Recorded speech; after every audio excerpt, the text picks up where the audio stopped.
turning to the reason that we're all here.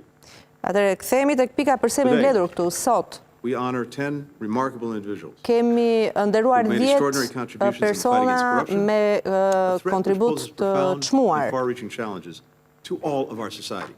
Të cilët janë përballur me sfidat që përballen në shoqëritë tona. For self-enrichment, for advancement, citizens lose faith in their government. And governments are denied the resources that should be dedicated to their citizens. Njerëzit kanë humbur besimin për punën e qeverive tyre, por pikërisht brenda këtyre qeverive ka njerëz të cilët rikthejnë besimin dhe janë burime të qeverive për ta rikthyer këtë besim të qytetarëve pra. Conditions that terrorists, criminals, and adversaries all exploit. That's the reason why in 2021 this administration made strengthening global partnerships a core pillar of the first ever US strategy on countering corruption. Kjo ishte edhe arsye pse në vitin 2021 një prej shtyllave kryesore të strategjisë së kësaj administrate ishte pikërisht që të zhvillonin bashkëpunimin me vendet e tjera për të luftuar çështje si terrorizmi apo krimi. Më herët gjatë ditës së sotme, visa restrictions under a new authority announced last year to deny safe haven for the facilitators of corruption. Më herët gjatë ditës së sotme ne morëm disa prej këtyre emrave për t'i nderuar në bazë të përballjes që këta individ kanë bërë. Pra në harmoni me çka ne tham, sepse pikërisht puna e tyre është ajo që ka sjellë dhe rezultate konkrete.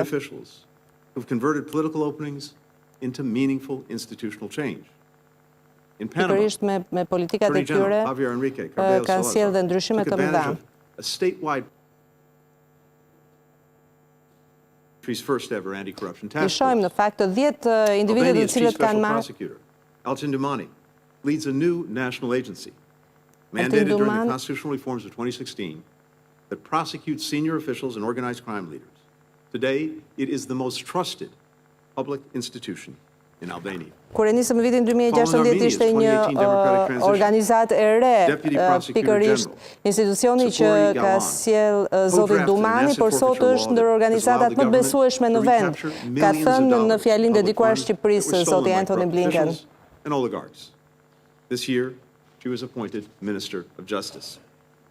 Of course, pursuing accountability from within government often comes at great personal risk.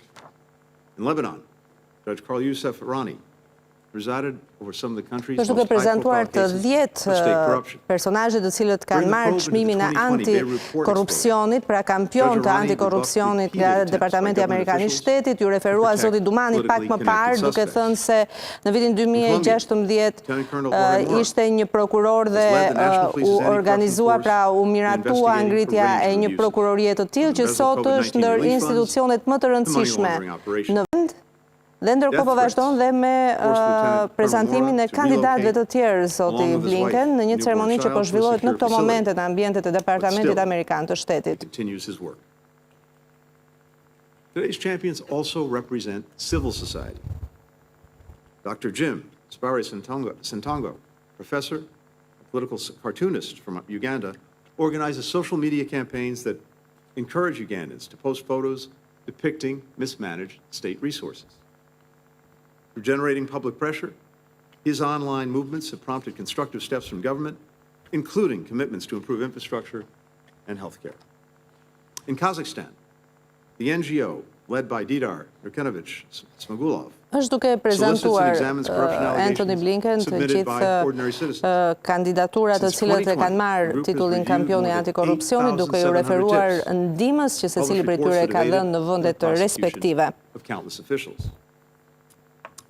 Maran Young founded Gambia Participates, a nonprofit that trains young people to engage with elected officials. In recent years, his NGO consulted with lawmakers who drafted the country's first anti-corruption bill, reviewing the text together, clause by clause. This 2024 cohort also includes investigative journalists who've deepened public knowledge about corruption.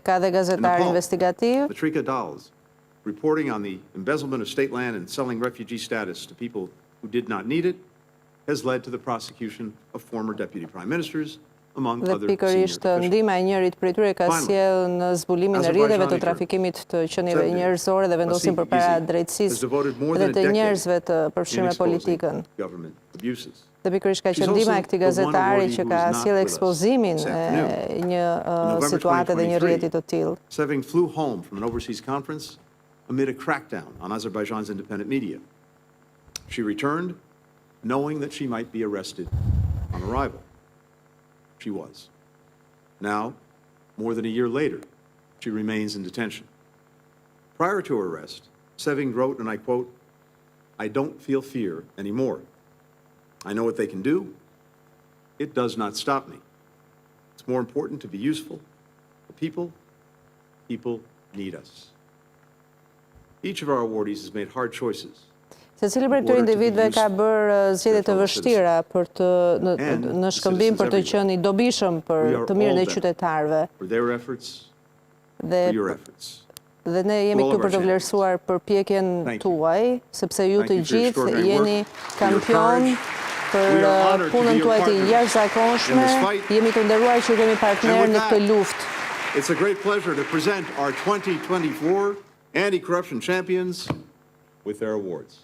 Dhe jam shumë i lumtur që të prezantoj përpara jush kampionët e vitit 2024 në luftën kundër korrupsionit. Me këtë fjalë ka mbyllur pikërisht fjalën e tij zoti Antony Blinken, sekretari amerikan i shtetit, i cili ka thënë në fund fjalës së tij do të jemi gjithmonë partner në luftën kundër krimit dhe me një vlerësim me superlativa për të 10 kampionët të cilët e kanë fituar pra këtë çmim.